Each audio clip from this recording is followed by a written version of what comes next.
नमस्कार दोस्तों, मैं आपका स्वागत करता हूं मेरे YouTube चैनल स्टोरी टेलर पे। इस चैनल पे आपको बहुत सारी नॉवल स्टोरीज ऑडियो बुक्स के रूप में मिलेंगी। तो आज हम शुरू करने वाले हैं हमारी हैरी पॉटर सीरीज के 6ठे अध्याय को, जिसका नाम है प्लेटफॉर्म नंबर 9:45 से यात्रा। जैसा कि हमने पिछले अध्याय में सुना कि हैग्रिड ने हैरी को वह सब कुछ जरूरी सामान दिला दिया था जो उसे स्कूल की पढ़ाई के लिए जरूरी था, और उसने हॉगवर्ट्स जाने के लिए उसे प्लेटफॉर्म नंबर 9:45 में आने के लिए कहा था। तो चलते हैं वीडियो की तरफ। तो अब आगे। डर्सली परिवार में हैरी का आखिरी महीना मज़ेदार नहीं गुजरा। यह सच था कि डडली अब हैरी से इतना डरा हुआ था कि वह उस कमरे में ही नहीं रहता था जिसमें हैरी हो, और पेटूनिया आंटी तथा वर्नन अंकल भी अब हैरी को उसकी अलमारी में बंद नहीं करते थे, उसे कुछ करने के लिए मजबूर नहीं करते थे और उस पर चिल्लाते भी नहीं थे। दरअसल उन्होंने अब उससे बात करना ही बंद कर दिया था।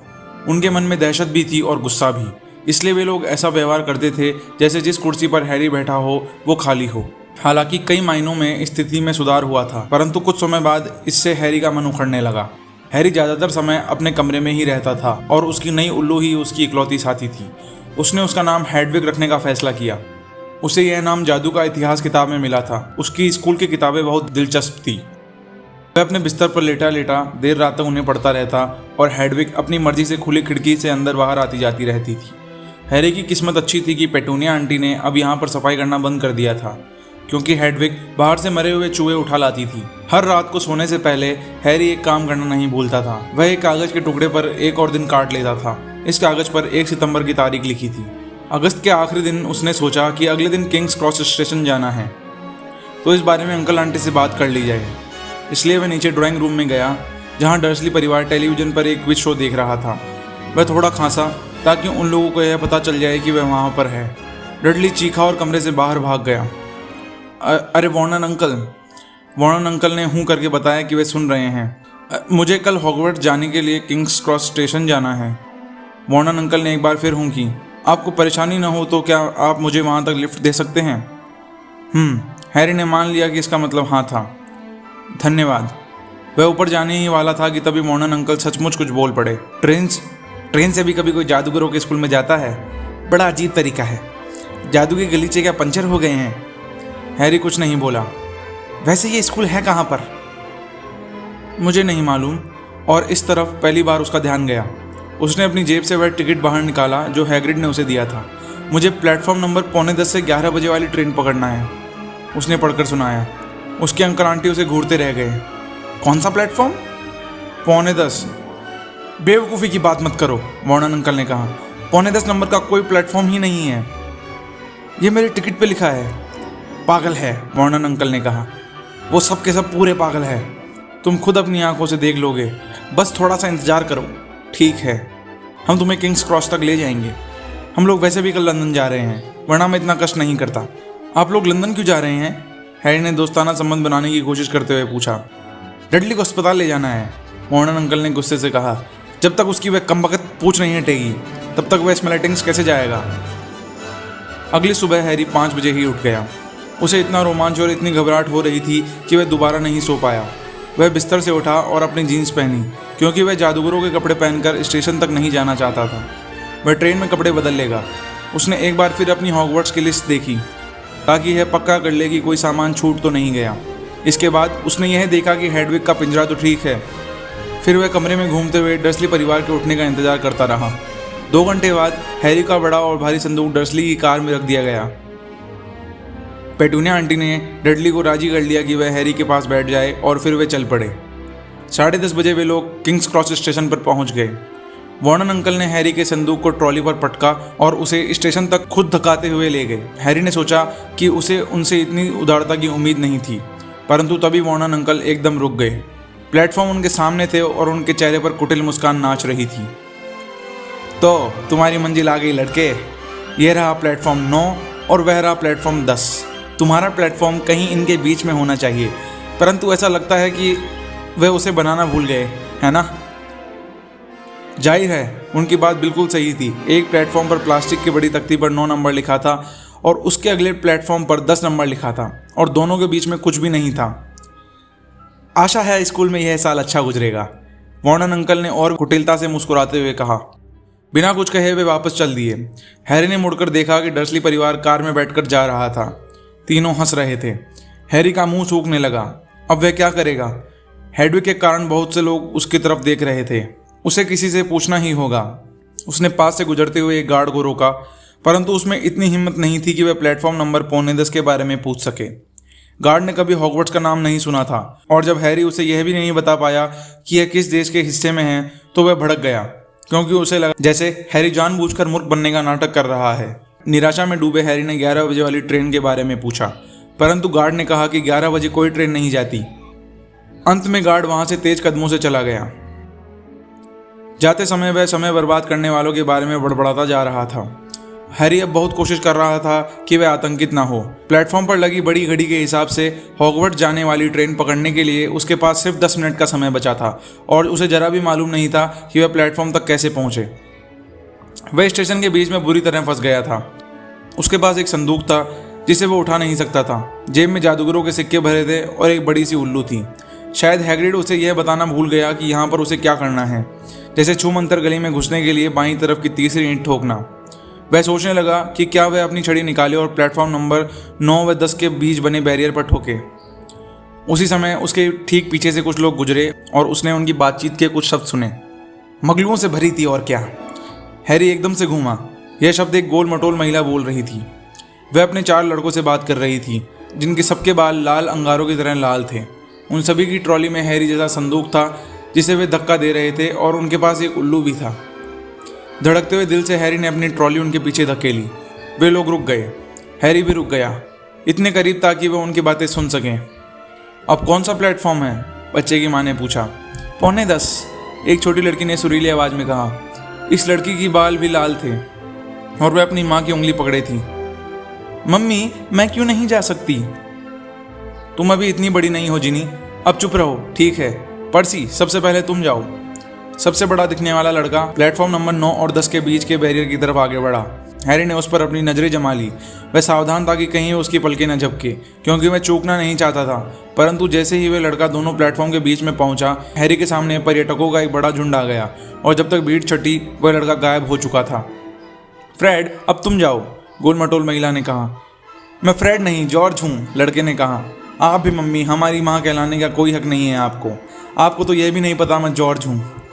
सॉरी जॉर्ज डियर, मैं तो मजाक कर रहा था, फ्रेड मैं ही हूँ, लड़के ने कहा, और वह चल पड़ा। उसके जुड़वा भाई ने पीछे से उसे जल्दी करने को कहा, और उसे सचमुच जल्दी ही होगी, क्योंकि 1 सेकंड बाद ही वह गायब हो गया था। परंतु उसने ऐसा किस तरह किया? अब तीसरा भाई टिकट बैरी की तरफ फुर्ती से जा रहा था।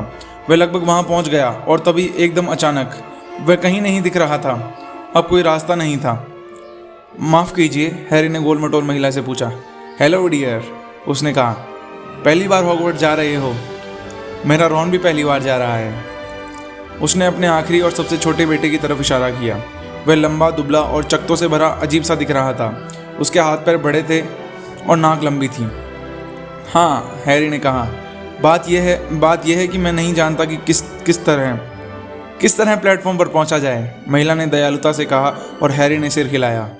महिला ने कहा, चिंता मत करो, तुम्हें सिर्फ इतना करना है कि प्लेटफॉर्म 9 और 10 के बीच के बैरियर तक सीधे चले जाओ, कहीं भी मत रुकना, और यह सोचकर मत घबराना कि तुम इससे टकरा जाओगे।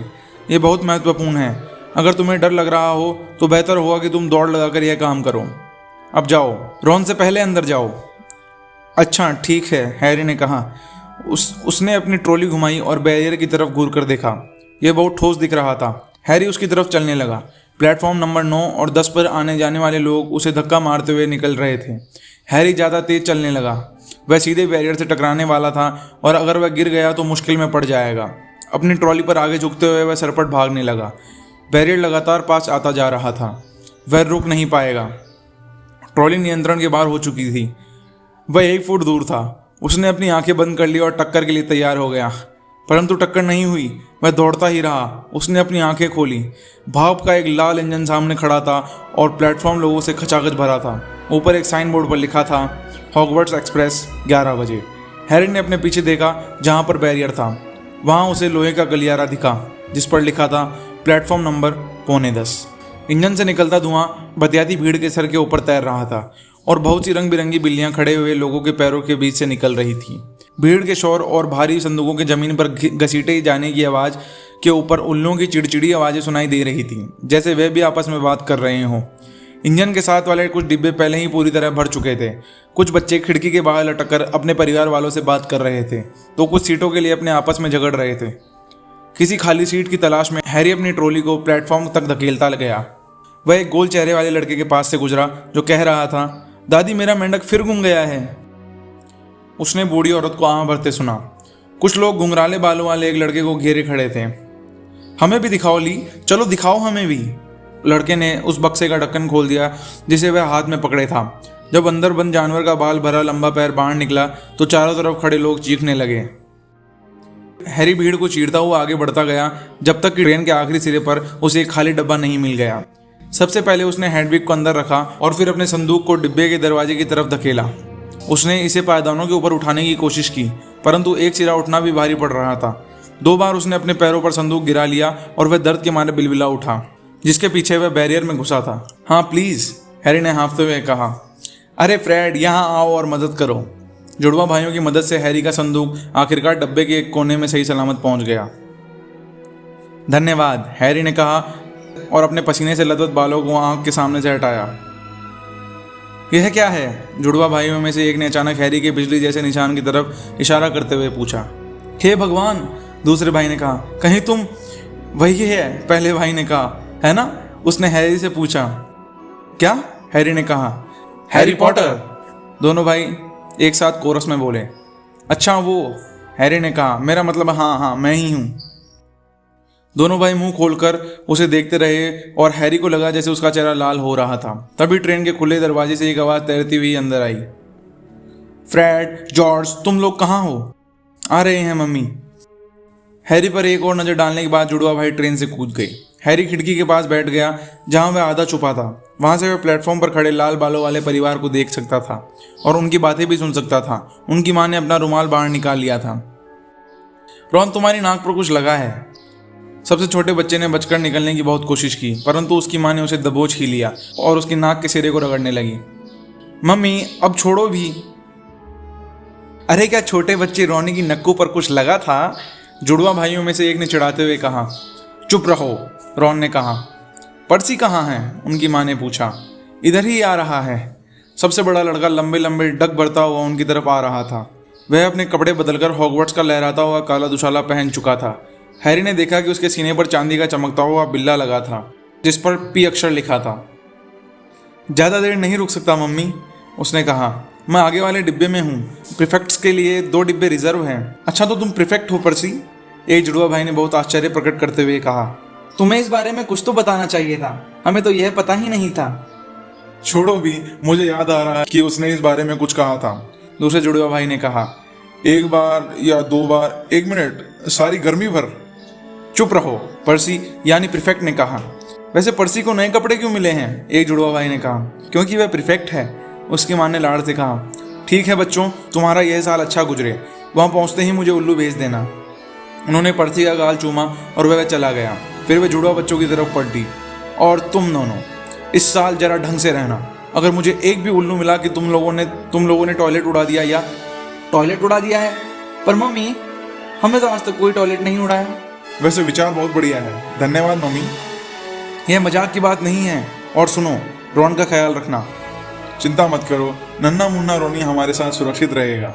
चुप रहो, रॉन ने दोबारा कहा। वह अभी से जुड़वा भाइयों जितना लंबा हो चुका था और उसकी नाक उस जगह पर अभी भी गुलाबी दिख रही थी जहाँ पर उसकी माँ ने रगड़ा था। अच्छा मम्मी, जरा सोचो तो सही, अंदाजा लगाओ हमें अभी ट्रेन में कौन मिला था? हैरी तत्काल पीछे की तरफ टिक गया ताकि वो उसे बाहर झांकते हुए न देख ले। आप जानती हैं वह काले बाल वाला लड़का कौन था जो हमारे पास स्टेशन पर खड़ा था? जानती है वह कौन है? कौन? Harry Potter. फिर हैरी को छोटी लड़की की आवाज़ सुनाई दी। अच्छा मम्मी, मैं ट्रेन में चढ़कर उसे देख लूं? Mummy please. तुमने उसे पहले ही देख लिया है जिनी, और वह बेचारा कोई ऐसी चीज़ नहीं जिसे तुम चिड़ियाघर के जानवरों की तरह घूरते रहो। क्या सचमुच वही था फ्रेड? तुमने कैसे पहचाना? हमने उससे पूछा था, उसका निशान देखकर। निशान सचमुच वहाँ पर है, बिजली गिरने जैसा। बेचारा बच्चा, कोई हैरानी की बात नहीं, वह अकेला था। मुझे आश्चर्य हो रहा था। उसने इतनी नम्रता से पूछा कि प्लेटफॉर्म तक कैसे पहुँचा जाए। यह सब छोड़ो, आपको क्या लगता है उसे याद होगा कि तुम जानते हो कौन कैसा दिखता है? उसकी माँ अचानक बहुत गंभीर हो गई। मैं तुम्हें चेतावनी देती हूँ, तुम उससे यह नहीं पूछोगे फ्रेड। नहीं, यह पूछने की हिम्मत मत करना। ठीक है मम्मी, चिंता में आप अपने बाल सफ़ेद मत करो। एक सीटी बजी। जल्दी करो, उनकी माँ ने कहा, और तीनों लड़के लपक कर ट्रेन में चढ़ गए और फिर वे खिड़की से बाहर झांकने लगे ताकि उनकी माँ उन्हें चूमकर गुड बाय कह सकें। उनकी छोटी बहन ने रोना शुरू कर दिया। रो मत जिनी, हम तुम्हें ढेर सारे उल्लू भेजेंगे। हम तुम्हें हॉगवर्ट्स की टॉयलेट सीट भी भेजेंगे। जॉर्ज मजाक कर रहा था मम्मी। ट्रेन रेंगने लगी। हैरी ने देखा कि बच्चों की माँ हाथ हिला रही थी और उनकी बहन आधी हंसती आधी रोती हुई ट्रेन के साथ साथ भागने की कोशिश कर रही थी, परंतु फिर ट्रेन इतनी तेज हो गई कि वह पीछे रह गई और अपना हाथ हिलाने लगी। जब ट्रेन एक मोड़ पर मुड़ी तो हैरी को लड़की और उसकी माँ दिखाई देना बंद हो गई। खिड़की के पास से घर धड़धड़ाते हुए गुजर रहे थे। हैरी का दिल रोमांच के मारे बल्लियां उछल रहा था। वह नहीं जानता था कि जिस जगह वह जा रहा था वह कैसी होगी, परंतु यह तो तय था कि वह जगह उससे तो बेहतर ही होगी जिसे वह पीछे छोड़कर जा रहा था। डिब्बे का दरवाज़ा खुला और लाल बालों वाला सबसे छोटा लड़का अंदर आया। यहाँ कोई बैठा तो नहीं है ना? उसने हैरी के सामने वाली सीट की तरफ इशारा करते हुए पूछा। बाकी सब डिब्बे भरे हुए हैं। हैरी ने अपना सिर हिलाया और लड़का बैठ गया। उसने हैरी की तरफ देखा और फिर जल्दी से खिड़की के बाहर देखने लगा। वह यह दिखाना चाहता था कि उसने हैरी की तरफ देखा ही नहीं था। हैरी ने देखा कि उसकी नाक पर अब भी काला निशान था। अरे रॉन, जुड़वा भाई वापस आ गए थे। सुनो, हम लोग ट्रेन के बीच वाले हिस्से में जा रहे हैं। वहाँ ली जॉर्डन के पास एक बहुत बड़ा मकड़ा है। ठीक है, रॉन बुदबुदाया।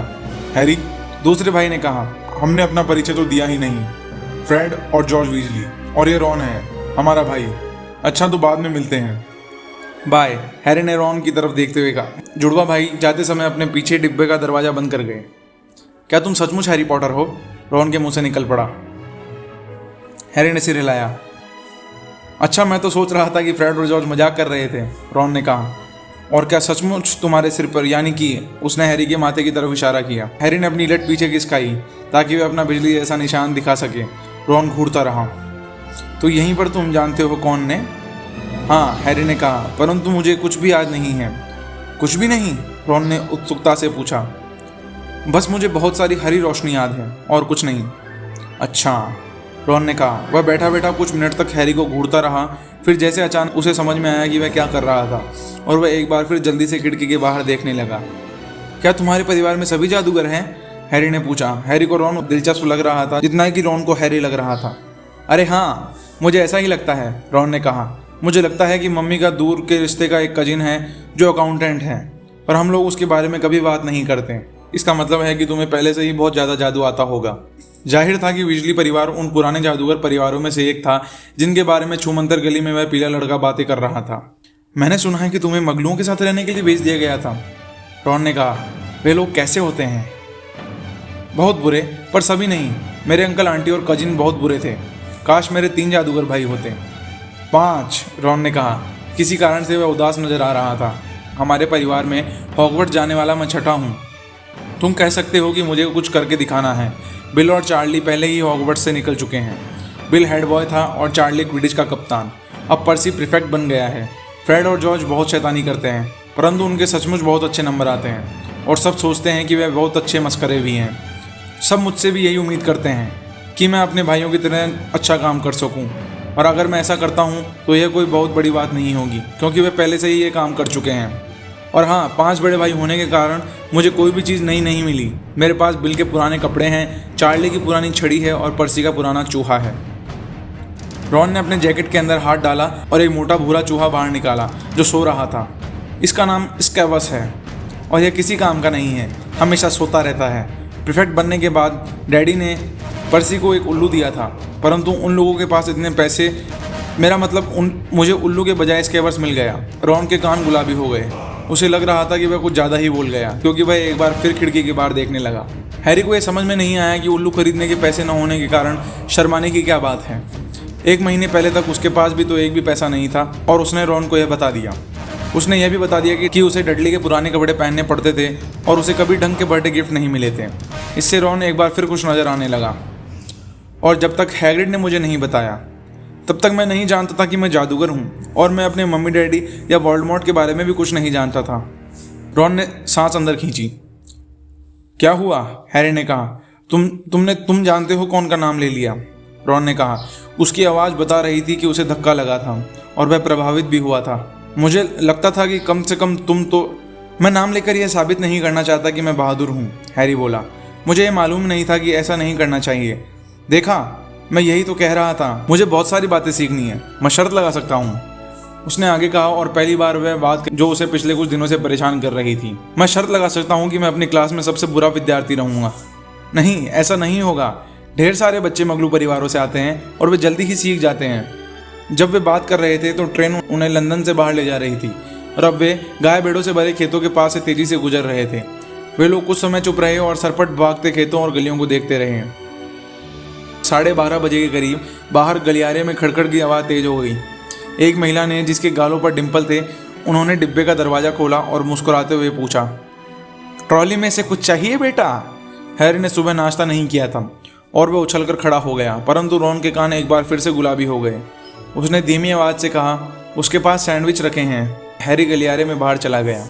जब वह डर्सली परिवार के साथ रहता था तो उसके पास कभी मिठाई खरीदने के पैसे नहीं रहते थे। चूँकि अब उसकी जेब में सोने और चांदी के सिक्के खनखना रहे थे, इसलिए वह जितनी मार्स बार उठा सकता था उतनी खरीदने के लिए तैयार था। परंतु उस महिला के पास मार्स बार नहीं थी। उसके पास जो सामान था उसमें बर्टी बॉट की हर स्वाद की टॉफ़ियाँ, ड्रूबल की बेहतरीन बबलगम, चॉकलेट के मेंढक, कद्दू की पेस्ट्री, कड़ाही केक, लिकोरिस की छड़ियाँ और बहुत सी अजीब चीज़ें थीं जिन्हें हैरी ने ज़िंदगी में पहले कभी नहीं देखा था। कोई चीज़ छूट ना जाए, इस डर से हैरी हर चीज़ थोड़ी थोड़ी खरीद लाया और उसने महिला को 11 चांदी के सीकल और 7 कांसे के नट दिए। हैरी सारे सामान को लेकर डिब्बे में वापस आया और उन्हें एक खाली सीट पर रख दिया। रॉन उसे टकटकी लगाकर देख रहा था। बहुत भूख लगी है क्या?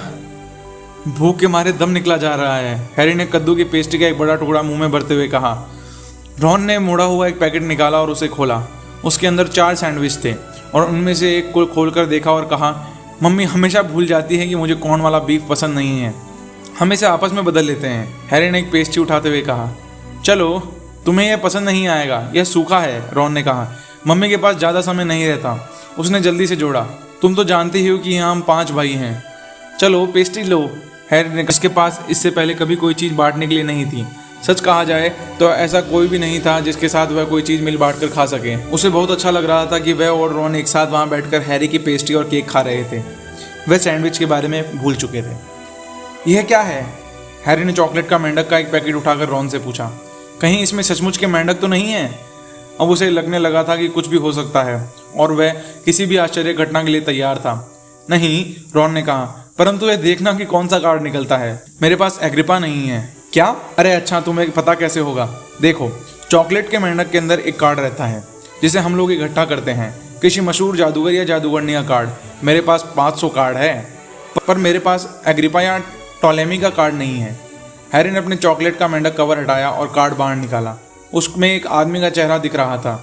उसने आधे चांद के आकार का चश्मा पहन रखा था, उनकी नाक मुड़ी हुई थी और उनके लहराते बाल, दाढ़ी और मुंह चांदी की तरह सफ़ेद थे। तस्वीर के नीचे उनका नाम लिखा था, एल्बस डम्बलडोर। यह तो डम्बलडोर है, हैरी ने कहा। मुझसे ये मत कहना कि तुमने कभी डम्बलडोर का नाम नहीं सुना, रॉन ने कहा। मैं एक मेंढक ले लूँ? शायद मुझे एग्रिपा मिल जाए। धन्यवाद।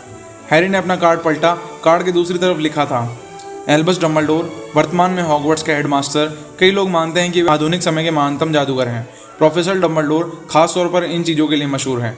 1945 में शैतानी जादूगर ग्रिंडलवाल्ड को हराने के लिए, ड्रैगन के खून के 12 प्रयोग की खोज के लिए, अपने पार्टनर निकोलस फ्लेमेल के साथ रसायन शास्त्र पर किए गए काम के लिए, प्रोफेसर डम्बलडोर को चैम्बर म्यूजिक और 10 पिन बॉलिंग पसंद है। हैरी ने कार्ड को दोबारा पलटा और उसे देखकर हैरानी हुई कि डम्बलडोर का चेहरा गायब हो गया था। वे चले गए। तुम उनसे यह उम्मीद नहीं कर सकते वे सारा दिन यहीं तुम्हारे पास बैठे रहेंगे, रॉन ने कहा। वे दोबारा आ जाएंगे। अरे, मुझे एक बार फिर मॉर्गाना मिल गई। मेरे पास पहले से ही उसके 6 कार्ड हैं। क्या तुम्हें यह चाहिए? तुम भी कार्ड इकट्ठा करना शुरू कर दो। रॉन की आंखें चॉकलेट के मेंढकों की तरफ फिर से मुड़ गई जिन्हें वह खोलने का इंतजार कर रहा था। जितने चाहे उठा लो, हैरी ने कहा, परंतु तुम्हें पता है मगलों की दुनिया में लोग अपने फ़ोटो से कहीं नहीं जाते और वे वहीं पर बने रहते हैं। क्या सचमुच? क्या वे लोग बिल्कुल भी नहीं हिलते? रॉन की आवाज़ में हैरानी थी। बड़ी अजीब बात है। हैरी कार्ड को घूर रहा था कि तभी उसने देखा डम्बलडोर एक बार फिर अपने कार्ड में लगे फोटो में दुबक कर लौट आए और उसकी तरफ देखकर हल्का सा मुस्कुरा दिए। मशहूर जादूगरों और जादूगरनियों को देखने के बजाय रॉन मेंढकों को खाने में ज़्यादा दिलचस्पी ले रहा था, परंतु हैरी तो उन पर से अपनी आंखें नहीं हटा पा रहा था। जल्दी ही उसके पास न सिर्फ डम्बलडोर और मॉर्गना थे, बल्कि हेजिंस्टॉफ, वुडक्राफ्ट, एल्बेरिक ग्रोनियन, सर्सी, पैरासेल्स और मर्लिन भी थे। उसने आखिरकार अपनी आंखें क्लियोडना नाम की जादूगरनी से हटाई जो अपनी नाक खुजा रही थी और बर्टी बॉट के हर स्वाद की टॉफियों का बैग खोला। तुम्हें इनके बारे में सावधान रहना होगा, रॉन ने हैरी को चेतावनी दी। जब वे कहते हैं कि हर स्वाद की, तो उनका मतलब है हर स्वाद। तुम्हें चॉकलेट, पेपरमेंट, मुरब्बे जैसे लोकप्रिय स्वाद तो मिलेंगे ही, पर तुम्हें पालक, गोश्त, गुर्दे के स्वाद वाली टॉफी भी मिल सकती है। जॉर्ज कहता है कि उसे एक बार कीड़े के स्वाद की टॉफी मिली थी। रॉन ने एक हरी टॉफी उठाई, उसकी तरफ ध्यान से देखा और उनका एक कोना चबाया। अरे देखा, स्प्राउट्स। हर स्वाद की टॉफियां खाने में उनका समय अच्छी तरह गुजरा। हैरी को टोस्ट, नारियल, भुनी हुई बीन्स, स्ट्रॉबेरी, करी, घास, कॉफी, मछली के स्वाद की टॉफियां मिली। उसने बहादुरी दिखाते हुए एक अजीब सी दिखने वाली पूरी टॉफी का टुकड़ा भी चख लिया, जिसे रॉन छूने के लिए तैयार नहीं था। बाद में पता चला कि वह मिर्च के स्वाद की टॉफी थी। उनकी खिड़की के पास गुजरता हुआ देहात का दृश्य अब जंगली हो गया था। साफ सुथरे खेत दिखना बंद हो गए थे। अब उन्हें जंगल, घुमावदार नदियां और अंधेरी हरी पहाड़ियां दिख रही थी। किसी ने उनके डब्बे का दरवाजा खटखटाया और वही गोल चेहरे वाला लड़का अंदर आया, जिसे हैरी ने प्लेटफॉर्म नंबर 9:45 पर देखा था। उसकी आंखों में आंसू भरे थे। सॉरी, उसने कहा, परंतु क्या तुम लोगों ने कोई मेढक देखा है? जब उन्होंने अपना सिर हिलाकर मना किया तो वह बिलखते हुए बोला, मैंने उसे फिर घुमा दिया। वो हमेशा मुझसे दूर भाग जाता है। वो मिल जाएगा, हैरी ने कहा। हाँ, वो लड़के ने दुखी मन से कहा। फिर भी अगर तुम्हें दिखे तो बता देना। वह वहाँ से चला गया। मैं नहीं जानता वह इतना परेशान क्यों है, रॉन ने कहा। अगर मैं मेढक लाया होता तो उसे जितनी जल्दी घुमा सकता था घुमा देता। ध्यान रहे, मैं इस कवर्स को लाया हूँ, इसलिए मैं इस बारे में कुछ बोल नहीं सकता। चूहा अब भी रॉन की गोद में सो रहा था। वह मर भी जाए तो भी आपको पता नहीं चलेगा, रॉन ने हिकारत से कहा। मैंने कल उसे पीला करने की कोशिश की ताकि मैं उसे अधिक दिलचस्प बना सकूं, परंतु मेरे मंत्र का उस पर कोई असर नहीं हुआ। मैं तुम्हें दिखाता हूँ, देखो। वह अपने संदूक से सामान की छानबीन करता रहा और फिर एक बहुत ही टूटी फूटी छड़ी निकाली। वह छड़ी कई जगह से चटकी हुई थी और उसके कोने पर कोई सफेद चीज बाहर झांक रही थी। यूनिकॉर्न का बाल लगभग बाहर झांकने लगा है। खैर, उसने अपनी छड़ी उठाई ही थी, तभी डिब्बे का दरवाजा एक बार फिर खुला। जिस बच्चे का मेढक खो गया था वह एक बार फिर लौट आया, परंतु इस बार उसके साथ एक लड़की थी।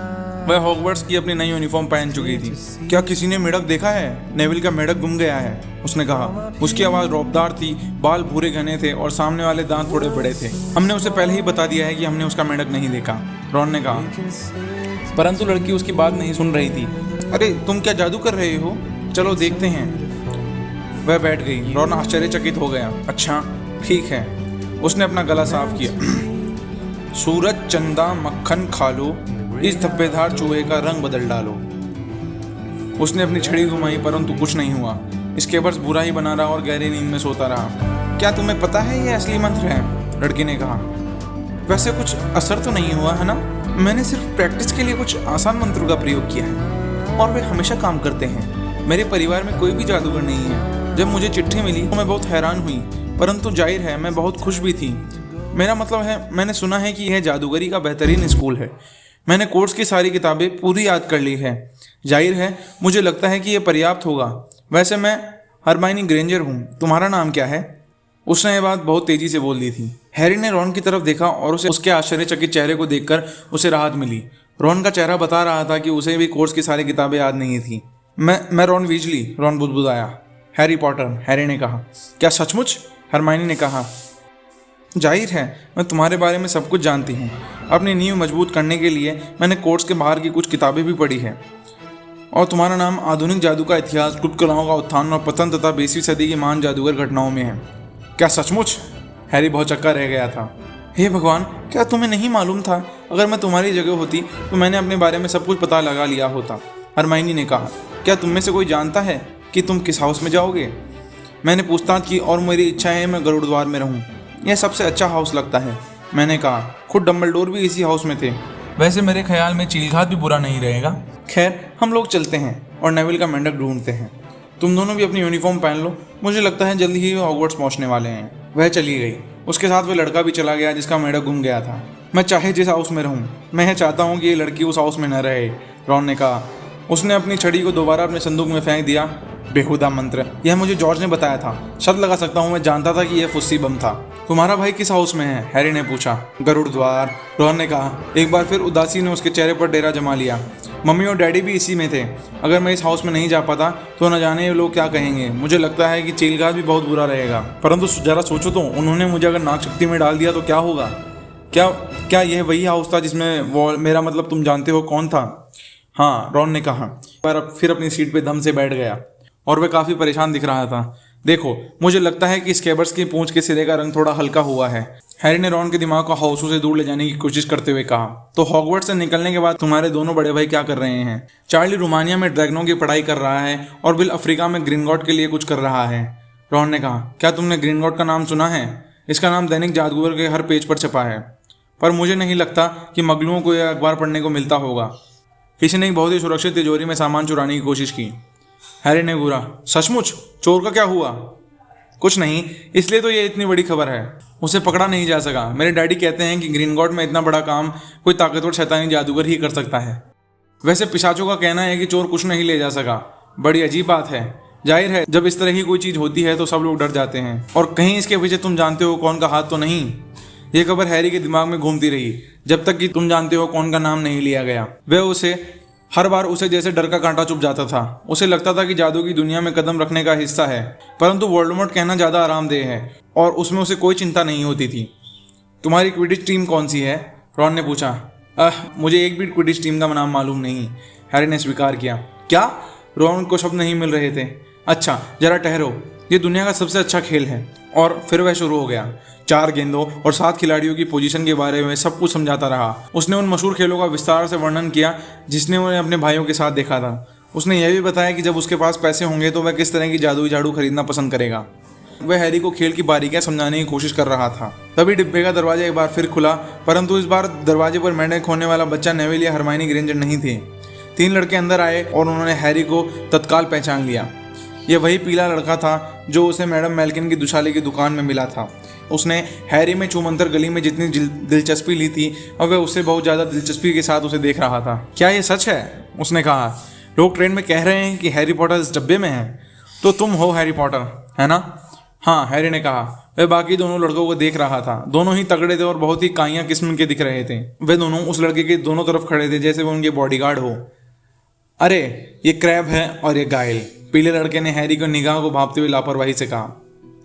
और मेरा नाम है मेलफॉय, ड्रैको मेलफॉय। रॉन हल्के से खांसा, जैसे वह अपनी हंसी रोकने की कोशिश कर रहा हो। ड्रैको मेलफॉय ने उसकी तरफ देखा। मेरा नाम सुनकर हंसी आ रही है क्यों? यह पूछने की जरूरत नहीं है कि तुम कौन हो। मेरे डैडी ने मुझे बताया है कि वीजली परिवार में सबके बाल लाल होते हैं, चकते होते हैं और उससे अधिक बच्चे होते हैं, जितनों को वह ढंग से पाल नहीं सकते। वह हैरी की तरफ मुड़ा। तुम्हें जल्दी ही पता चल जाएगा कि कुछ जादूगरों के परिवार दूसरों के परिवार से ऊंचे होते हैं पॉटर। तुम गलत तरह के लोगों से दोस्ती नहीं करना चाहोगे। यहाँ पर मैं तुम्हारी मदद कर सकता हूँ। उसने हैरी से हाथ मिलाने के लिए हाथ आगे बढ़ाया, परंतु हैरी ने अपना हाथ नहीं बढ़ाया। मुझे लगता है कि मैं खुद ही गलत और सही तरीके के लोगों को पहचान लूंगा। धन्यवाद, उसने ठंडेपन से कहा। ड्रैको मेलफॉय का चेहरा लाल नहीं हुआ, परंतु उसके पीले बालों पर गुलाबी सी चमक उभर आई। अगर मैं तुम्हारी जगह होता पॉटर तो मैं इस बारे में सावधान रहता, उसने धीरे से कहा। अगर तुमने विनम्र होना नहीं सीखा तो तुम्हारा भी हाल वही होगा जो तुम्हारी मम्मी डैडी का हुआ था। वे लोग भी नहीं जानते थे कि उनके लिए क्या अच्छा था।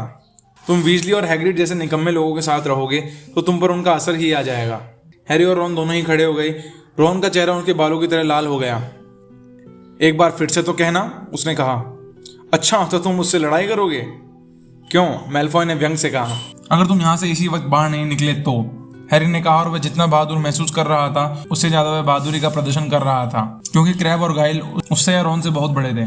परंतु हमारी यहाँ से जाने की कोई इच्छा नहीं है ना दोस्तों। हमने अपना पूरा खाना खा लिया है, जबकि तुम्हारे पास तो भी खाना बचा है। गाइल रॉन के पास से चॉकलेट के मेंढकों की तरफ बढ़ा। रॉन आगे लपका, परंतु इससे पहले कि वह गाइल को छू भी पाता, गाइल जोर से चीखा। इसके बर्स उसकी उंगली पर लटक रहा था। उसके नुकीले दांत गाइल की उंगली के जोड़ में गहराई तक धंसे हुए थे। क्रैब और मेलफॉय पीछे हट गए। जब बिलबिलाते हुए गाइल ने स्केबर्स को गोल गोल घुमाया और जब आखिरकार स्केबर्स उछलकर खिड़की से टकराया तो तीनों तत्काल वहां से गायब हो गए। शायद उन्होंने सोचा होगा कि मिठाइयों में और चूहे छुपे होंगे, या शायद उन्होंने किसी के कदमों की आहट सुन ली थी, क्योंकि 1 सेकंड बाद ही हरमाइनी ग्रेंजर आ गई। यहाँ क्या हो रहा है? उसने पूछा। वह फर्श पर चारों तरफ बिखरी मिठाइयों की तरफ देख रही थी। उसने यह भी देखा कि रॉन स्केबर्स की पूंछ पकड़कर उसे उठा रहा था। मुझे लगता है मर गया, रॉन ने कहा। उसने स्केबर्स को पास से देखा। नहीं, मुझे यकीन नहीं होता ये फिर से सो गया। और वह सचमुच सो गया था। तुम मेलफॉय से पहले भी मिल चुकी हो, हैरी ने छूमंतर गली में हुई मुलाकात के बारे में बताया। मैंने उसके परिवार के बारे में सुना है, रॉन ने गंभीर आवाज में कहा। जब तुम जानते हो कौन लापता हुआ तो हमारी तरफ आने वाले सबसे पहले लोगों में उसका परिवार भी था। उन्होंने कहा कि उन्हें सम्मोहित कर दिया गया था। मेरे डैडी को इस बात पर यकीन नहीं है। वह कहते हैं कि मैलफॉय के पिता को काले जादू की तरफ जाने के लिए बहाने की जरूरत नहीं थी। फिर वह हरमाइनी की तरफ मुड़ा। हम आपकी क्या मदद कर सकते हैं? बेहतर होगा कि तुम जल्दी करो और अपनी यूनिफॉर्म पहन लो। मैंने अभी इंजन में जाकर ड्राइवर से पूछा था और उसने मुझे बताया कि हम बस पहुंचने ही वाले हैं। तुम लोग लड़ तो नहीं रहे थे ना? हम वहां पहुंच पाए इससे पहले कि तुम लोग परेशानी में पड़ जाओ। हम नहीं, स्कैबर्स लड़ रहा था, रॉन ने उसकी तरफ घूरते हुए कहा। और अब अगर आप बुरा ना माने तो यहाँ से चली जाएं ताकि हम लोग कपड़े बदल सकें। ठीक है, मैं तो यहाँ सिर्फ इसलिए आई थी क्योंकि बाहर लोग बहुत सी बचकानी हरकतें कर रहे हैं और गलियारों में इधर से उधर दौड़ रहे हैं, हरमाइनी ने नाक सिरकोड़ते हुए कहा। और हाँ, क्या तुम्हें पता है तुम्हारी नाक पर मैल लगा है? उसके बाहर जाते समय रॉन ने उसकी तरफ गुस्से से देखा। हैरी ने खिड़की से बाहर झांका। बाहर अंधेरा हो रहा था। गहरे बैंगनी आसमान के नीचे उसके पहाड़ और जंगल दिख रहे थे। ट्रेन धीमी हो रही थी। उसने और रॉन ने अपनी जैकेट उतारी और अपने काले लंबे दुशाले ओढ़ लिए। रॉन का दुशाला थोड़ा छोटा था, इसलिए दुशाले के नीचे उसके जूते दिख रहे थे। पूरी ट्रेन में एक आवाज़ गूंजी, हम लोग 5 मिनट में हॉगवर्ट्स पहुंच जाएंगे। अपना सामान ट्रेन में ही रहने दे, इसे अलग से स्कूल पहुंचाया जाएगा। घबराहट के मारे हैरी के पेट में मरोड़ उठने लगी और उसने देखा कि रॉन अपने के नीचे पीला दिख रहा था। उन्होंने बची हुई मिठाइयां अपनी जेब में भर ली, गलियारे में जमा भीड़ में शामिल हो गए। ट्रेन पहले तो धीमी हुई, फिर आखिरकार रुक गई। लोग दरवाजे की तरफ जाने के लिए धक्का मुक्की करने लगे और वे फिर एक छोटे अंधेरे प्लेटफॉर्म पर नीचे उतरे। रात की ठंडी हवा में हैरी की कंपकपी छूट गई। तभी विद्यार्थियों के सिर के ऊपर से तैरता हुआ एक लैंप आया और हैरी को एक परिचित आवाज़ सुनाई दी। फर्स्ट ईयर के बच्चे यहाँ आइए, सब ठीक है। हैरी, सिरों के समुद्र के ऊपर हैग्रिड का बड़ा बालों वाला चेहरा चमक रहा था। चलो हमारे पीछे आओ। फर्स्ट ईयर का कोई और बच्चा तो नहीं है? जरा संभल कर कदम रखना। फर्स्ट ईयर के बच्चे हमारे पीछे आओ। फिसलते और लड़खड़ाते हुए लोग हैग्रिड के पीछे एक सकरे ढलवा रास्ते पर चल दिए। उनके दोनों तरफ इतना अंधेरा था कि हैरी ने सोचा वहां पर घने पेड़ होने चाहिए। कोई भी ज्यादा नहीं बोल रहा। तुम्हें 1 सेकंड में हॉगवर्ट्स की पहली झलक दिखाई देगी, हैग्रिड ने अपने कंधे के ऊपर से कहा।